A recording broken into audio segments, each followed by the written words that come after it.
How to fix Wi-Fi connected without internet connection issues on Android. So if you want to fix the Wi-Fi connected without internet connection issues on your Android device, then what you need to do is first you just need to open up your settings. Once you open up your settings, now scroll down and go for the system option, and again scroll down and go for developer options. Make sure that your developer options is turned on. Once you have that developer options turned on, you can simply scroll down and search for an option which is Wi-Fi scan throttling. So simply scroll down and search for that option, and here I already have turned on the option, so make sure to turn that option on. So I've already turned that option on, and if you have not turned it on, then simply go ahead and turn that option on. And once you turn that option on, now your problem might be fixed.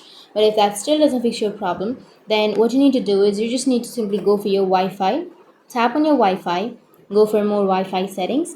Under your Wi-Fi, you need to simply go for the settings option, which is on the right side, and you need to go for forget, and you need to forget your Wi-Fi and then again add your Wi-Fi or connect to your Wi-Fi, and that might fix your problem. But if that still doesn't fix your problem, then you need to change the DNS, or you need to simply go for settings, and here you need to go for network and internet, and here you will have an option of private DNS.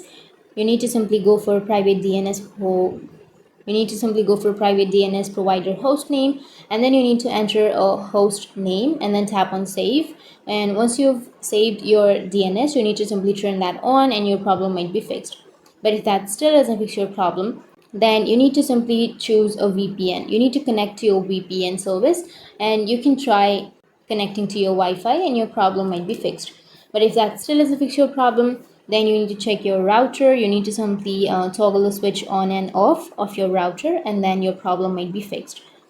And the last option is go for search and search for reset Wi-Fi settings. So simply tap on reset all settings, and here you will have an option of reset Wi-Fi, mobile and Bluetooth. So simply tap on reset settings, and once you've reset, your problem will be fixed. So that's it, and if you have any questions, feel free to comment below. Thanks for watching.